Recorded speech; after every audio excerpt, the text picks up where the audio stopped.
எனக்கென வந்த தேவதையே சரிபாதி நீ அல்லவா நடக்கையில் உந்தன் கூட வரும்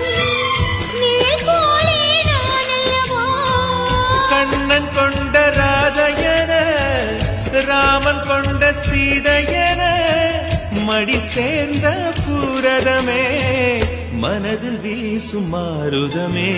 நன்றி சொல்ல உனக்கு வார்த்தை இல்லை எனக்கு நான் தான் மயங்குறேன் என்னுடைய மனச தந்து விட்ட பிறகும் ஏமா கலங்குற நெடுங்கா